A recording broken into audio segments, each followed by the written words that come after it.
Hello everyone, আসসালামু আলাইকুম রহমতুল্লাহ বরকাতু। আশা করছি আপনারা সকলে ভালো আছেন। আপনাদের দোয়ার বরকতে অনেক অনেক বেশি ভালো আছি। তো আজকে আমি আপনাদেরকে কিছু নিউজ আপনাদেরকে শোনাবো।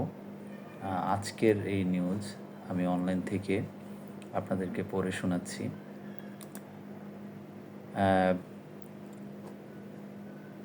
বিএনপির ফখরুল সাহেব উনি আজকে একটা বক্তব্য বলেছেন, দ্রুত সংস্কার করে নির্বাচনের ব্যবস্থা করাই কল্যাণকর। এখানে উনি বিস্তারিত যেটা বলছেন সেটা হচ্ছে, বিএনপির মহাসচিব মির্জা ফখরুল ইসলাম আলমগীর বলেছেন, নির্বাচন কেন্দ্রিক সংস্কারগুলোর দ্রুত শেষ করে দ্রুত নির্বাচনের ব্যবস্থা করা, নির্বাচন কমিশন আইন ও ব্যবস্থাপনা সংস্কার করে নির্বাচনের ব্যবস্থা করা দেশের মানুষের জন্য কল্যাণকর। শনিবার 16 নভেম্বর রাজধানী রমনা ইঞ্জিনিয়ার ইনস্টিটিউশন মিলনায়তনে জাতীয়তাবাদী টেক্সটাইল ইঞ্জিনিয়ার অ্যাসোসিয়েশন অব বাংলাদেশের জেটেব 3 কাউন্সিলর বিশেষ অতিথির বক্তব্য তিনি এই কথা বলেন। প্রধান অতিথি হিসেবে উপস্থিত ছিলেন বিএনপির ভারপ্রাপ্ত চেয়ারম্যান তারেক রহমান। বক্তব্যের শুরুতেই মির্জা ফখরুল 16 বছর সহ 7 জুলাই আগস্ট আন্দোলনে যারা আহত ও শহীদ হয়েছেন তাদের স্মরণ করে সম্মান জানান। মির্জা ফখরুল বলেন, চ্যালেঞ্জ শুধু অন্তর্বর্তী সরকারের জন্য নয়, এই চ্যালেঞ্জ সামনের দিকে যে সরকার আসছে তাদেরও। জাতীয়বাদের সরকার তৈরি হবে, তারেক রহমান সে সরকার গঠন করবে। তিনি বলেন, এখন কঠিন সময় পার করছি আমরা, সতর্কতার সঙ্গে এই অতিক্রম করতে হবে। বিএনপিকে নেতৃত্ব দিতে হবে এবং সাফল্য অর্জন করতে হবে। তিনি বলেন, অন্তর্বর্তীকালীন সরকারকে সংস্কার শেষ করে উপযুক্ত সুষ্ঠু নির্বাচনের পরিবেশ তৈরি করতে হবে। তারা কাজ করে যাচ্ছে, আমরা তাদের সমর্থন দিচ্ছি। মির্জা ফখরুল বলেন, চ্যালেঞ্জ শুধু তিনি বলেন, এখন কঠিন সময় পার করছি, এটা তো বললাম। তিনি বলেন, অন্তর্বর্তী সরকার সংস্কার শেষ করে সুষ্ঠু নির্বাচন দিতে হবে তাড়াতাড়ি। মির্জা ফখরুল বলেন, স্পষ্ট করে বলতে চাই, মানুষের আকাঙ্ক্ষা গণতন্ত্র পুনঃপ্রতিষ্ঠান। সময় যত বেশি যাবে তত সমস্যার বেশি তৈরি হবে। নির্বাচন কেন্দ্রিক সংস্কারগুলো দ্রুত শেষ করে দ্রুত নির্বাচনের ব্যবস্থা করতে হবে। নির্বাচন কমিশন আইন ও বিচার ব্যবস্থা সংস্কার করে নির্বাচনের ব্যবস্থা করা দেশের মানুষের জন্য কল্যাণকর।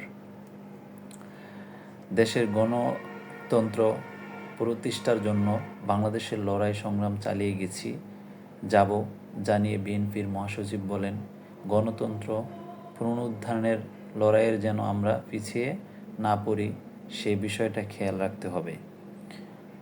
আরও বক্তব্য রাখেন বিএনপির স্থায়ী কমিটির সদস্য Abdul Moyeen Khan, doctor Ejaz Zahid Hossain, vice chairman Nitai Roy Chowdhury, Shamsuddoha Dudu, উপদেষ্টা ফরহাদ, ডালিম ডোনার আব্দুস সালাম প্রমুখ।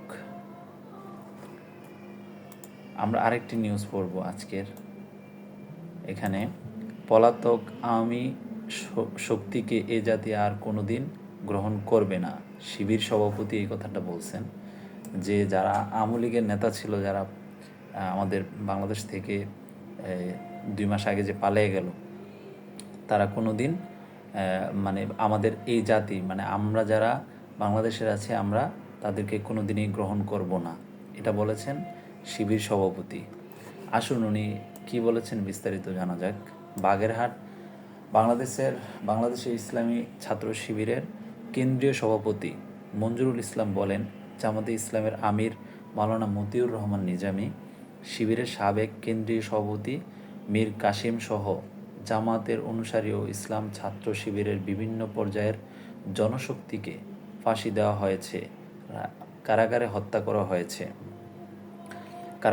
করা হয়েছে। জুলুম ও নির্যাতনের সর্বোচ্চ স্কিম রোলার চালানো হয়েছে ইসলামী শক্তির উপর। তারপরও ইসলামী ছাত্র শিবিরের কোনো জনশক্তি এদেশ থেকে পালায়নি, কিন্তু ছাত্র জনতার আন্দোলনের মুখে ফ্যাসিস্ট শেখ হাসিনা এদেশ থেকে পালিয়েছে। নেতাকর্মীদের রেখে তিনি পালিয়ে গেছেন। যারা নিজেদের নেতাকর্মী ও কর্মী বাহিনীকে রেখে পালিয়ে যায়, তারা যাই হোক, পলাতক আওয়ামী শক্তিকে এ জাতি আর কোনোদিন গ্রহণ করবে না। সুন্দর কথা বলেছেন উনি। শনিবার 16ই নভেম্বর দুপুরে বাগেরহাট স্বাধীনতা উদ্যানে অনুষ্ঠিত বাগেরহাট জেলা ইসলামী ছাত্র শিবিরের কর্মী সমাবেশে প্রধান অতিথির বক্তব্য তিনি কথা বলেছেন।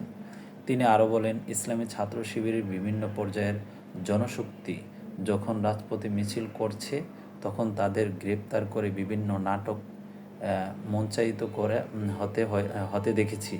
পড়ার টেবিল থেকে শিবির কর্মীকে গ্রেপ্তার করে জঙ্গি আখ্যা দিয়ে অসংখ্য নাটক মঞ্চায়িত করেছে।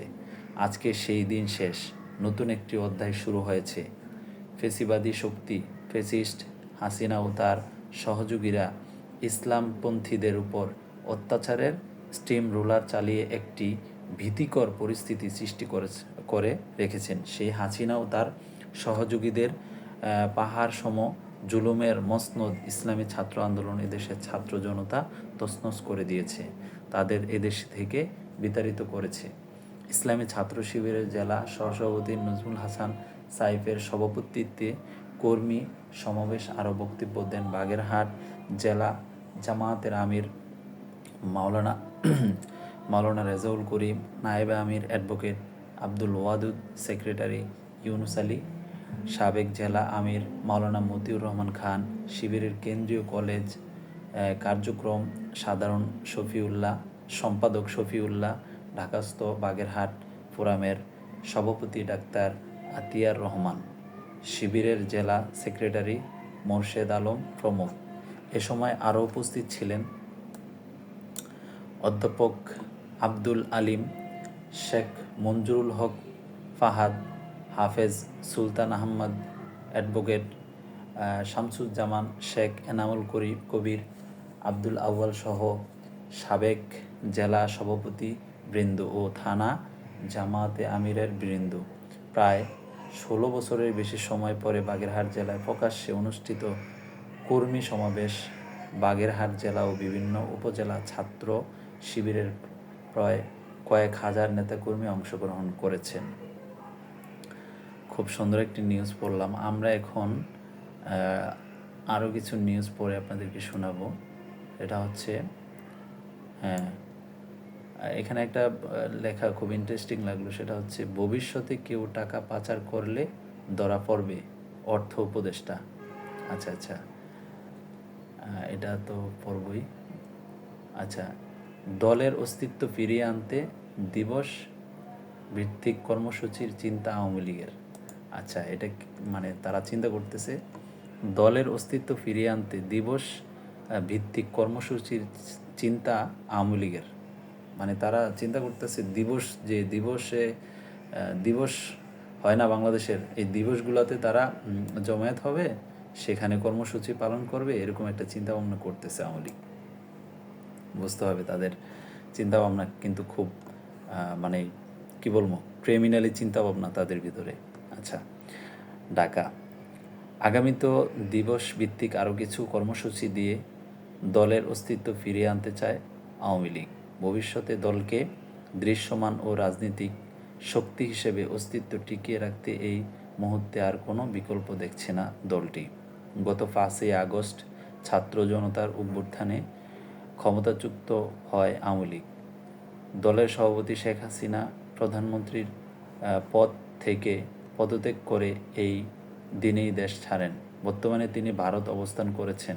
শেখ হাসিনার দেশ ছাড়ার সঙ্গে সঙ্গে আওয়ামী লীগের সব পর্যায়ের নেতাকর্মীরা আত্মগোপনে চলে যান। এর মধ্যে শীর্ষ পর্যায়ের নেতাদের কেউ কেউ দেশ ছেড়েছেন, এটা আমরা সবাই জানি। এছাড়াও বিভিন্ন পর্যায়ের নেতাকর্মীদের মধ্যেও অনেকের দেশের বাইরে চলে গেছেন। দলের শীর্ষ পর্যায়ের নেতা, সাবেক মন্ত্রী ও এমপিদের অনেকেই গ্রেপ্তার হয়ে কারাগারে। কর্মী পর্যায়ের অনেকেই গ্রেপ্তার হয়েছেন। গত 5 আগস্টের পর দুই একটি মিছিল ছাড়া কোথাও রাজনৈতিকভাবে আওয়ামী লীগের অস্তিত্ব দেখা যায়নি। এখন পর্যন্ত সেই পরিস্থিতি অব্যাহত রয়েছে। আওয়ামী লীগের বিভিন্ন পর্যায়ের নেতাকর্মীদের সঙ্গে যোগাযোগ ও খোঁজ নিয়ে জানা যায়, এখনও আত্মগোপনেই রয়েছে আওয়ামী লীগের প্রায় সব নেতাকর্মী। এ অবস্থায় আর কতদিন থাকতে হবে তা এখনও তারা বুঝে উঠতে পারছে না।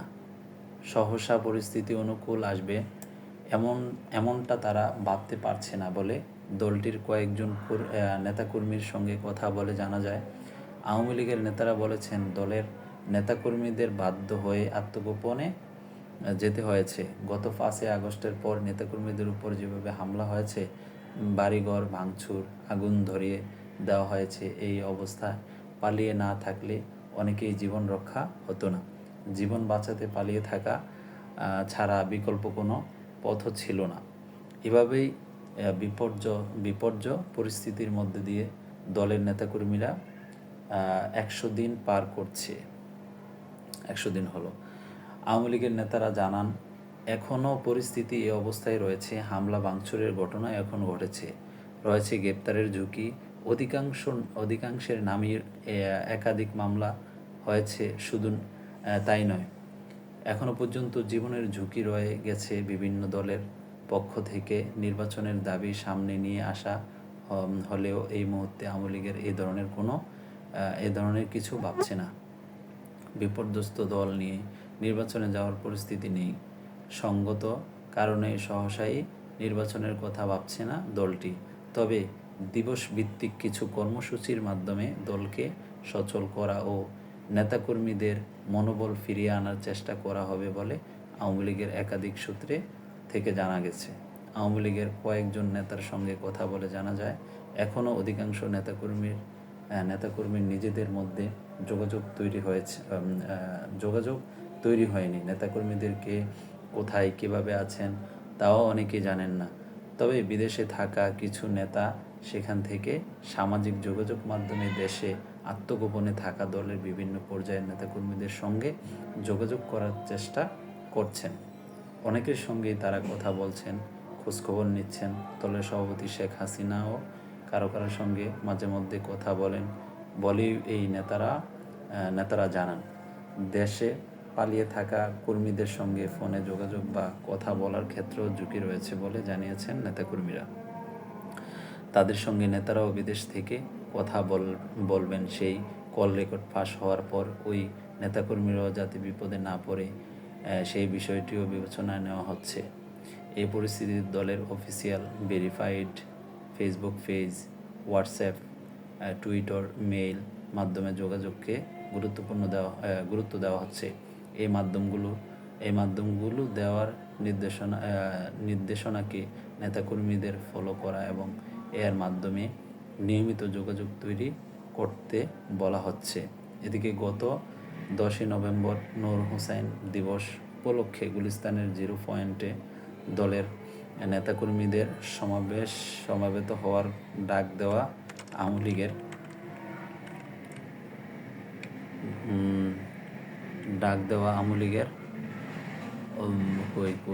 নেতাকর্মীদের যাতে বিপদে না পড়ে সেই বিষয়টি খেয়াল রাখতে হবে। ডাক দেওয়া আওয়ামী লীগ গত 5 আগস্ট ক্ষমতাচ্যুত হওয়ার পর দলের পক্ষ থেকে এটা ছিল দ্বিতীয় আহ্বান।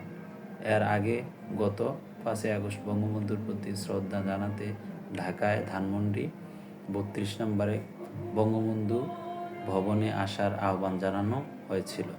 তখন কিছু কর্মী 32 নম্বরে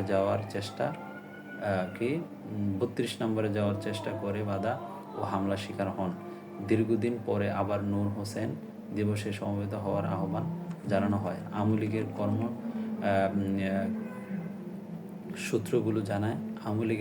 সূত্রগুলো জানায় সহসা ঘুরে দাঁড়াতে পারবে না, রাজনৈতিকভাবে সক্রিয় অবস্থান যেতে পারবে এই মুহূর্তে, এমনটা তারা মনে করছে না। এর বড় কারণ হিসেবে দেখা যাচ্ছে কর্মসূচিতে বাধা আসা। তাছাড়া কর্মীদের মনোবলও ভেঙে গেছে। এই প্রেক্ষাপটে পরিস্থিতি বোঝার জন্যই 10 নভেম্বর আহ্বান জানানো হয়েছিল। এই আহ্বানে নেতাকর্মীদের ভিতর থেকে তেমন কোনো সাড়া আসেনি। তবে এটাকে নেতিবাচক হিসেবে দেখছে না আওয়ামী লীগ। কারণ হিসেবে নেতারা বলছেন নূর হোসেন প্রতি শ্রদ্ধা জানানোর জন্য এই আহ্বান জানানো হলেও আওয়ামী লীগের নেতাকর্মীদের আওয়ামী লীগের নেতাকর্মীদের আওয়ামী লীগের নেতাকর্মীদের এই মুহূর্তে এমনটা তারা মনে করছে না। এর বড় কারণ হিসেবে দেখানো হচ্ছে কর্মসূচিতে বাধা। তাছাড়া কর্মীদের মনোবল ভেঙে গেছে। এই প্রেক্ষাপটে পরিস্থিতি বোঝার জন্যই 10 নভেম্বর এই আহ্বান জানানো হয়েছে। এই আহ্বানে নেতাকর্মীদের ভিতর থেকে তেমন কোনো সাড়া আসেনি। তবে এটাকে নেতিবাচক হিসেবে দেখছে না আওয়ামী লীগ। কারণ হিসেবে নেতারা বলেছেন নূর হোসেনের প্রতি শ্রদ্ধা জানানোর জন্য এই আহ্বান জানানো হলেও আওয়ামী লীগের নেতাকর্মীদের ঠেকাতে সরকারের আইন শৃঙ্খলা রক্ষাকারী বাহিনী থেকেই ব্যাপক প্রস্তুতি ছিল। আগে থেকেই প্রস্তুতি ছিল। 0 পয়েন্টের বৈষম্য বিরোধী ছাত্র অবস্থান নেন।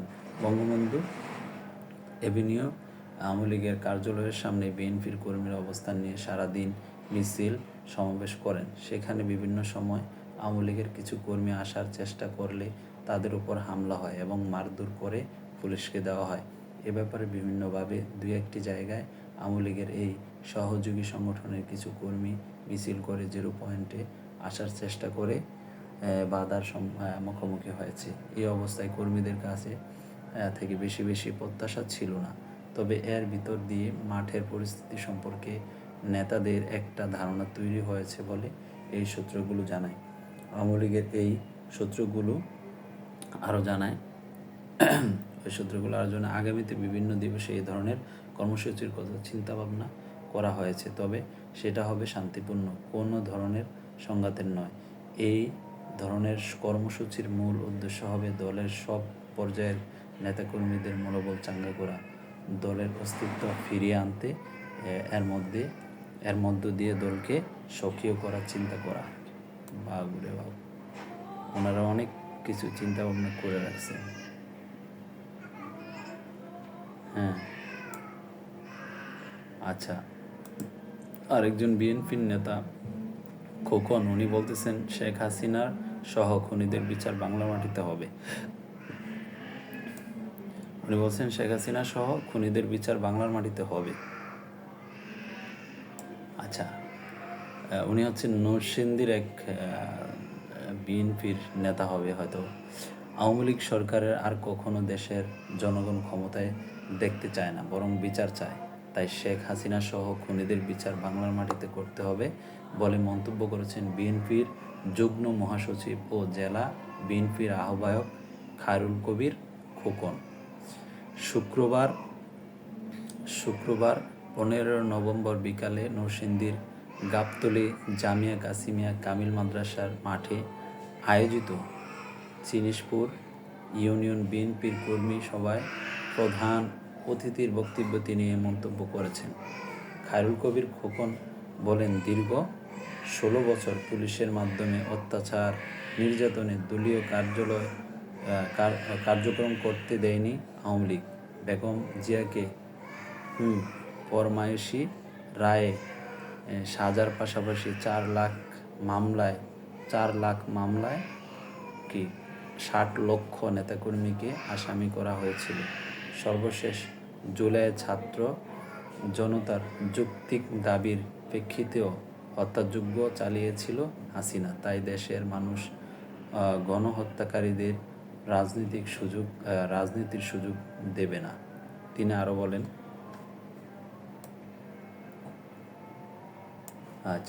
আরও বলেন, এবারের আন্দোলন জুলাই আগস্টের নয়, বিগত 16 বছরের আন্দোলন। আমরা গত 16 বছরের আন্দোলন করেছি ভোটের অধিকারের আদায়ে, সুষ্ঠু নির্বাচন চেয়েছিলাম আমরা। 2014 সালে শেখ হাসিনার পতন হতো যদি জাতীয় পার্টি আওয়ামী লীগের সঙ্গে আঁতাত না করত। 8 বছর ক্ষমতার থেকেও জাতীয় পার্টির কারণে আওয়ামী লীগের দুঃশাসনের 16 বছরের পর অপকর্মের সঙ্গী ছিল জাতীয় পার্টি। তারাই আওয়ামী লীগের সরকারকে টিকিয়ে রেখেছে। জিনিসপুর ইউনিয়ন বিএনপির সভাপতি আওলাদ হোসেন মোল্লার সভাপতিত্বে অনুষ্ঠানে আরও উপস্থিত ছিলেন জেলা বিএনপির যুগ্ম আহ্বায়ক আব্দুল বাসেত ভূঁইয়া, যুগ্ম আহ্বায়ক আবু সালেহ চৌধুরী, সদর থানা বিএনপির সাধারণ সম্পাদক ইকবাল হোসেন, জেলা যুবদলের আহ্বায়ক মহসিন হোসেন, বিদ্যুৎ জেলা ছাত্রদলের সভাপতি সিদ্দিকুর রহমান নাহিদ ও সাধারণ সম্পাদক মেহেদী হাসান রিফাত সহ জেলা বিএনপি ও সহযোগী সংগঠনের নেতারা। আচ্ছা, আরেকটা নিউজ আপনাদেরকে পড়ে শোনাই। অন্তর্বর্তী সরকার নির্বাচিত সরকারের মতো থাকার চেষ্টা করলে ভুল হবে। আচ্ছা, এটা আরেক বিএনপির নেতার খবর। ঠিক আছে, বিএনপির নেতাদের তো অনেক খবরই শুনলাম, এবার আমরা আরেকটা খবরে যাই। সেটা হচ্ছে সংকট সংগ্রামে জাতীয় ঐক্যই আমাদের পথ দেখাবে জুনেদ সাকি। সে একজন রাজনীতিবিদ, উনি এই কথাটা বলছেন। আপনারা যারা আমার ভিডিওটি দেখছেন অবশ্যই আপনারা আপনাদের মূল্যবান মতামত কমেন্টে জানাবেন অবশ্যই। আর আমার কথার মধ্যে যদি কোনো ভুল ত্রুটি থাকে অবশ্যই ক্ষমা সুন্দর দৃষ্টিতে দেখবেন। আচ্ছা, এখানে জাতির সংকট সংগ্রামে জাতীয় ঐক্যই আমাদের পথ দেখাবে বলে জানিয়েছেন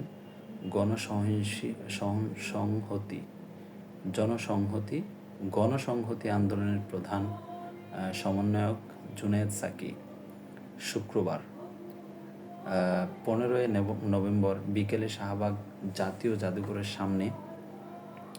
জাদুঘরের সামনে কেন্দ্রীয় নির্বাহী কমিটির উদ্যোগে মাওলানা ভাসানী 48তম মৃত্যুবার্ষিকী উপলক্ষে সমাবেশে তিনি একথা জানান।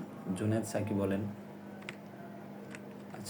সাকি বলেন, মাওলানা ভাসানী জনগণের গণ অভ্যুত্থানকেই সব সময় জনগণের দাবি আদায়ের পথ হিসেবে দেখেছেন।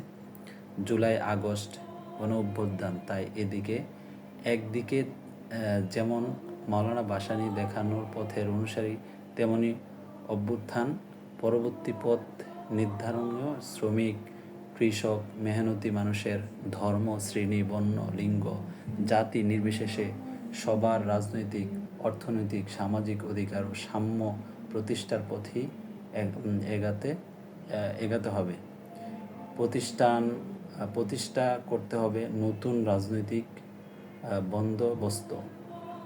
জাতীয় সার্বভৌমত্ব রক্ষা করতে ঐক্য থাকতে হবে।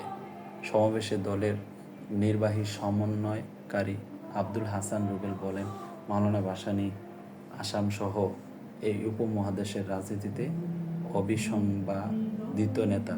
তিনি এই অঞ্চলের মজলুম, বিশেষত কৃষকদের রাজনীতির মূল ধারায় নিয়ে এসে উপমহাদেশের রাজনীতিতে গণমুখী ধারাতে নিয়ে গিয়েছেন।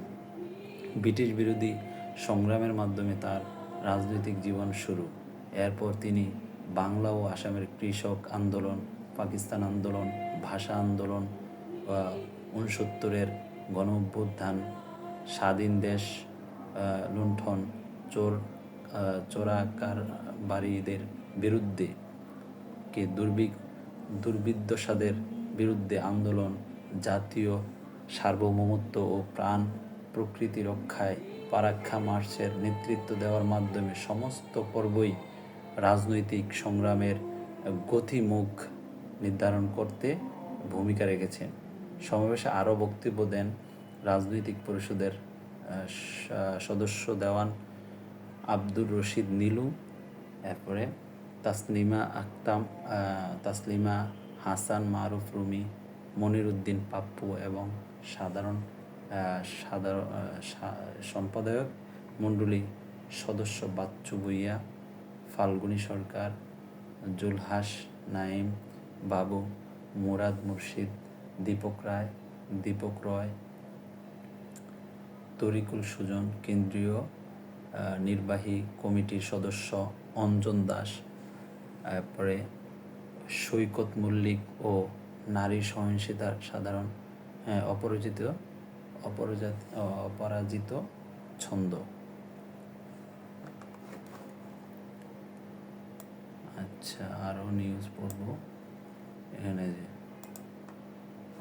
অ্যালেক্সে বিভিন্ন রাজনৈতিক দল আওয়ামী দোসরদের আশ্রয় দিচ্ছে নাগরিক কমিটি। আচ্ছা, নাগরিক কমিটিরা বলতেছে যে বিভিন্ন রাজনৈতিক যে দলগুলো আছে তারা আওয়ামী দোসরদের, মানে যারা আওয়ামী লীগের পা চাটছে বা যারা আওয়ামী লীগের পক্ষ নিয়ে কথা বলে বা যারা আওয়ামী লীগের দালালি করে, তারা তাদেরকে নাকি আশ্রয় দিতেছে বিভিন্ন রাজনৈতিক দলগুলো। আচ্ছা, ঢাকা আওয়ামী লীগের জুলাই গণ অভ্যুত্থানে সাংগঠনিকভাবে গণহত্যা করেছিল, অথচ সেই রাজনৈতিক দল সুবিধার বিনিময়ে আওয়ামী লীগের দোসরদের আশ্রয় দিচ্ছে। তাদের বিতাড়িত না করলে ছাত্র জনতার আরেকটি যুদ্ধ হবে। শুক্রবার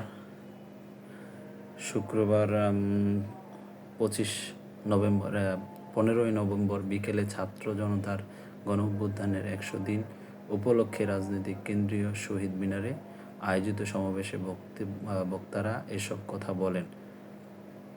আওয়ামী লীগের বিচার ও শহীদ পরিবার আহতদের পুনর্বাসনের দাবিতে গণসমাবেশটি করে জাতীয় নাগরিক কমিটি। গণঅভ্যুত্থানের শহীদ ও পরিবার আহতদের পুনর্বাসনের দাবি জানিয়ে জাতীয় নাগরিক কমিটির আহ্বায়ক নাসির উদ্দিন পাটোয়ারি বলেন, সম্প্রতি জনগণ উপদেষ্টাদের নিয়ে প্রশ্ন তুলছে। নাগরিক কমিটি এ বিষয়ে তাদের স্পষ্ট বিবৃতি চায়। তিনি বলেন, রাষ্ট্রযন্ত্রের বিভিন্ন জায়গায় এখনও আওয়ামী লীগের দোসররা রয়ে গেছে, তাদের হাতে রক্তের দাগ লেগে আছে, তাদের বিতাড়িত করুন, নয়তো ছাত্র জনতাকে আরেকটি যুদ্ধ করতে হবে। এখানে ছাত্ররাই আওয়ামী লীগ রাষ্ট্রের ক্ষমতা কেন্দ্রবিন্দু হবে। বিভিন্ন রাজনৈতিক দল আওয়ামী লীগ দোসরদের আশ্রয় দিচ্ছে জানিয়ে তিনি বলেন, বিভিন্ন রাজনৈতিক দল টাকা বা অন্য কোনো উপায়ে আওয়ামী লীগের ব্যবসায়ী, শিক্ষক ও বুদ্ধিজীবীদের আশ্রয় দেওয়ার চেষ্টা করছে। আপনারা এর থেকে বেরিয়ে আসুন। আপনাদের রাজনৈতিক যন্ত্র কলাকৌশল ছাত্ররা দখল করে নেবে। তিনি অভ্যুত্থানে আহতদের উদ্দেশ্যে বলেন, আপনারা টাকার বিনিময়ে রক্ত বিক্রি করবেন না। 71-এর মুক্তিযোদ্ধাদের নিয়ে একদল নকল সার্টিফিকেট বানিয়ে আসল মুক্তিযোদ্ধাদের মর্যাদা ক্ষুণ্ণ করেছেন। 24-এর বিপ্লবে আমরা এটা হতে দেব না। নাগরিক কমিটির সদস্য আরিফুল ইসলাম আরিফ বলেন, আওয়ামী লীগের সাংগঠনিকভাবে গণহত্যা করেছে। ওবায়দুল কাদের বলেছিল, ছাত্রদের আন্দোলন দমিয়ে রাখতে ছাত্রলীগই যথেষ্ট। আওয়ামী লীগের দলীয়ভাবে এদেশের নাগরিকদের হত্যা করেছে। যে আইন শৃঙ্খলা বাহিনী নাগরিকদের নিরাপত্তার জন্য তাদের দলীয়ভাবে ব্যবহার করছে। এ সময় তিনি আওয়ামী লীগের নির্বাচনে নিষিদ্ধ করা দাবি জানান। খুব সুন্দর। আমরা রাজনীতি নিয়ে আরও কিছু আলোচনা করব।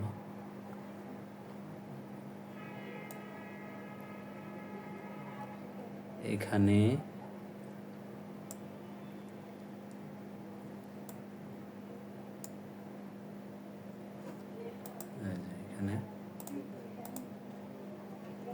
আওয়ামী লীগ হচ্ছে পালায়নপর রাজনৈতিক সৈনিক। মঈন খান। বিএনপির স্থায়ী কমিটির সদস্য আব্দুল মঈন খান বলেন, 5ই মার্চ যখন পাক হানাদার বাহিনী নিস্তব্ধ জনগণের উপর ঝাঁপিয়ে পড়েছিল, তখন স্বাধীনতার শক্তি দাবিদার আওয়ামী লীগ জনগণকে বিপদে ফেলে ভারত পাড়ি দিয়েছে।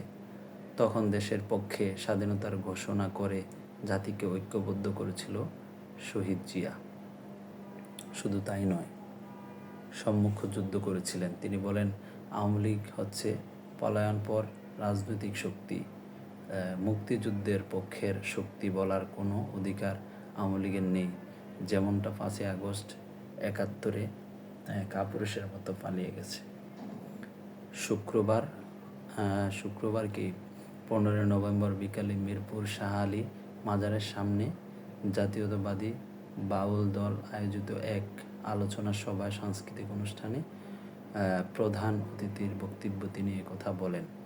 মঈন খান বলেন, 71-এর ইতিহাস, 7 নভেম্বরের ইতিহাস, 90-এর ইতিহাস এবং জুলাইয়ের বিপ্লবের ইতিহাস এক সূত্রে গাথা। সূত্রটি হচ্ছে গণতন্ত্রের অধিকার, ভোটের অধিকার। এটি চাওয়া কি জনগণের অপরাধ? জনগণ ও ভোটের অধিকারের জন্য যে স্বাধীনতা যুদ্ধ করেছিল 72 থেকে 75 সালে এই আওয়ামী লীগ গণতন্ত্রের কবর রচনা করে দেশে একদলীয় বাকশালী শাসন কায়েম করেছিল। তিনি বলেন, আজ সত্যিকারের ইতিহাস সুন্দর নতুন প্রজন্মকে জানতে হবে। বিগত 16 বছর কোমলমতি শিশুদের আওয়ামী লীগ বাকস্বাধীনতার ট্যাবলেট খাওয়ানো হয়েছে, বইয়ের সিলেবাস পরিবর্তন করে মিথ্যা ইতিহাস পড়ানো হয়েছে, কিন্তু কোনো কাজে লাগেনি। 5ই আগস্ট নতুন প্রজন্মকে টিয়া পাখির মতো শেখানো ইতিহাস উপচে ফেলে এই নতুন প্রজন্ম এবং ছাত্র জনতা দেশে সত্যিকারের ইতিহাস উদিত করেছে।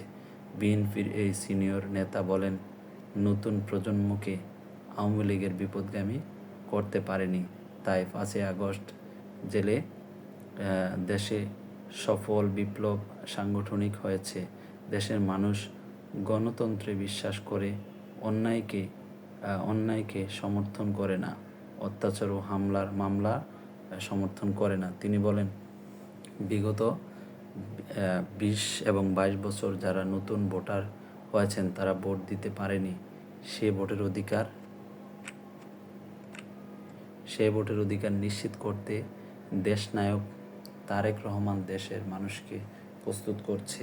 বিএনপি বিশ্বাস করে দ্রুত সময়ের মধ্যে অন্তর্বর্তী সরকার অবাধ সুষ্ঠু নির্বাচনের ব্যবস্থা করবে। মানুষ তার কাঙ্ক্ষিত গণতন্ত্র ফিরে যাবে এবং জনগণের ভোটে নির্বাচিত সরকার রাষ্ট্র পরিচালনা করবে। আয়োজক সংগঠনের সভাপতি রফিকুল ইসলাম তুহিনের সভাপতিত্বে এতে বিশেষ অতিথি হিসেবে উপস্থিত ছিলেন ঢাকা মহানগর উত্তর বিএনপির আহ্বায়ক আমিনুল হক এবং সদস্য সচিব মোস্তফা জামান। এই সময় অন্যান্যদের মধ্যে বক্তব্য রাখেন ঢাকা মহানগর উত্তর বিএনপির মাহবুব আলম মন্টু, স্বেচ্ছাসেবক দল ঢাকা মহানগর উত্তর সাধারণ সম্পাদক মহিউদ্দিন রনি, রূপনগর থানা বিএনপির আহ্বায়ক জহিরুল হক। এটা তো পড়লামই। আচ্ছা, আমরা এখন যাব হচ্ছে আন্তর্জাতিক কিছু খবর আমরা পড়ব। বিশ্ববাজারে আবারও কমলো জ্বালানি তেলের দাম, এটা একটু পড়ি। হ্যাঁ, বিশ্ববাজারে আবারও কমলো জ্বালানি তেলের দাম। চীনের চাহিদা কমায় এবং মার্কিন ফেডারেল রিজার্ভের সুদের হার হ্রাসের গতিতে উদ্বিগ্নতার কারণে বিশ্ববাজারে আরও কমলো জ্বালানি তেলের দাম।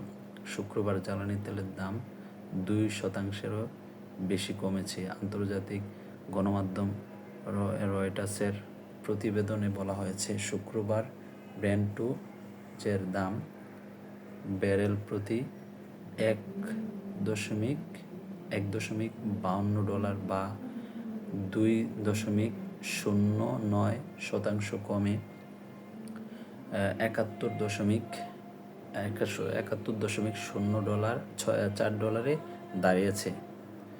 ন্যাশনাল ব্যুরো অব শুক্রবার জানিয়েছেন, অক্টোবরে চীন তেল গত এক বছর আগের তুলনায় 4.6% কম অপরিশোধিত প্রক্রিয়া রয়েছে।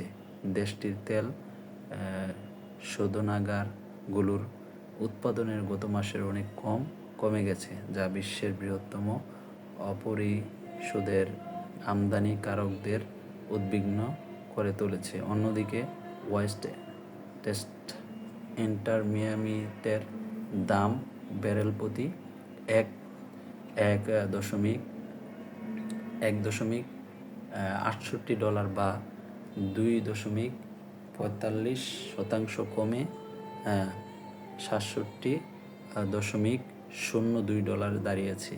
এ নিয়ে গত সপ্তাহে ব্রেন্ট ক্রুজ দাম প্রায় 4%, ওয়েস্ট টেক্সাস ইন্টারমিডিয়েটের দাম কমেছে প্রায় 5%। অক্টোবরে চীনের তেল শোধনাগারগুলো এক বছর আগের তুলনায় 4.6% কম প্রক্রিয়াকরণ রয়েছে, কারণ প্লান্ট বন্ধ হয়ে গেছে এবং ছোট স্বাধীন শোধনাগারগুলোতে অপারেটিং হার হ্রাস পেয়েছে। তাছাড়া গত মাসে চীন কারখানায় উৎপাদন প্রবৃদ্ধি ধীর হয়েছে, পাশাপাশি সমস্যা কাটেনি সেক্টরেও। আচ্ছা, আন্তর্জাতিক তো বললাম, এবার একটু খেলাধুলার, আইন আদালত, খেলাধুলার।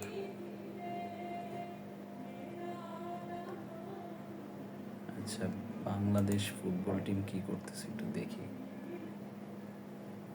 বাংলাদেশ ফুটবল টিম কি করে একটু দেখি। মালদ্বীপের বিপক্ষে দ্বিতীয় ফিফা ফ্রেন্ডলি ম্যাচে মাঠে নামছে বাংলাদেশ। প্রথম ম্যাচে বসুন্ধরা কিংস আয়েরার সফরকারীদের বিপক্ষে 1 গোলে হেরেছিল কোচ হারিয়ের বাবারের দল। আজ দ্বিতীয় ম্যাচে প্রথম গোল হজম করে পিছিয়ে পড়ে তনু ভার্মারা। তবে জনির গোলে সমতার ফিরে বিরতিতে গেল বাংলাদেশ। ঘরের মাঠে কিংস আয়নার শুরু থেকেই আধিপত্য বিস্তার করে খেলতে থাকে বাংলাদেশ। আজ ম্যাচ এক পরিবর্তন নিয়ে একাদশ সাজান কাবেররা। আগের ম্যাচগুলোর একাদশ থাকা ছাড়েন কাজের কিরমাজিন জায়গার সুযোগ পান মুজিবুর রহমান জনি। ম্যাচের ৬৬ মিনিটে মালদ্বীপের বক্সে হানা দেয় বাংলাদেশ। ডান প্রান্ত দিয়ে আক্রমণে উঠেন জনি, তবে তার দেওয়া পাস থেকে সুবিধা আদায় করে নিতে পারেনি বাংলাদেশ। তবে তনু বর্মনদের ভুল পাস থেকে ঠিকই ফায়দা তুলে নেয় মালদ্বীপ। তার ভুলের মাসুল দিয়ে খেলায় ২৪ মিনিট 1 গোল পিছিয়ে পড়ে স্বাগতিকরা। আচ্ছা, আগের ম্যাচের মতো এবার মালদ্বীপে এগিয়ে দিল আলিফাসির। প্রথম ম্যাচের তিনি লিড এনে দিয়েছিলেন দলকে। বক্সের বাঁ প্রান্ত থেকে দেওয়া তনুর পাস বাংলাদেশের অর্ধেক পেয়ে যায় মালদ্বীপ। ফিরতি পাস পেয়ে তনু আর সাদকে উদ্দিনকে কাটিয়ে আলিফাসির প্রান্ত করেন মিতুলকে। এদিন ম্যাচের শুরু থেকেই একের পর এক দৃষ্টিকট ব্যাকপাস দিয়ে গেলেন তনু। শেষ পর্যন্ত নড়বড়ে তনুকেই সর্বনাশ ডেকে আনে বাংলাদেশ। বাংলাদেশের গোলের সুযোগ পেয়ে খেলায় ৪০ মিনিটে রাকিবের আড়াআড়ি ক্রস থেকে গোলমুখে শট নেন ফাহিম। মালদ্বীপের গোলরক্ষক হোসাইন শাফির ফেড করে বক্সের বল পান মোরসালিন। এবার সেই টাইব্রেকারের শট যায় বক্সের অনেকটা উপর দিয়ে। পরের মিনিটে বাংলাদেশের আরেকটি আক্রমণ প্রতিহত হয় মালদ্বীপের রক্ষকের সামনে। আচ্ছা, ৪৩ মিনিটে মোরসালিনের সঙ্গে ফাহিমের নেওয়ার পর বল পেয়ে যান জনি। পায়ে বল নিয়ে সামনে থাকা প্রতিপক্ষের 4 জন ডিফেন্সকে বোকা বানিয়ে জোরালো শট নেন গোলে। মালদ্বীপের গোলরক্ষক ডান দিকে ঝাঁপিয়ে আটকানোর চেষ্টা করলেও বলের নাগাল পায়নি তিনি। বিরতির 2 মিনিট আগে 1-1 গোলের সমতায় ফিরে বাংলাদেশ। আন্তর্জাতিক ক্যারিয়ারের দ্বিতীয় গোলের দেখা পেলেন জনি। আর 2023 সালের পর এই নিয়ে দ্বিতীয় গোলের দেখা পেল বাংলাদেশ। প্রথম ধাপের শেষ মিনিট বাংলাদেশ আরও একটি গোলের সুযোগ তৈরি করলেও তারা কর্নারের বিনিময়ে রক্ষা করে মালদ্বীপের ডিফেন্ডার। শেষ পর্যন্ত প্রথম ধাপে 1-1 গোলের সমতা নিয়েই বিরতিতে যান বাংলাদেশ। বাংলাদেশ তেমন একটা উন্নত না।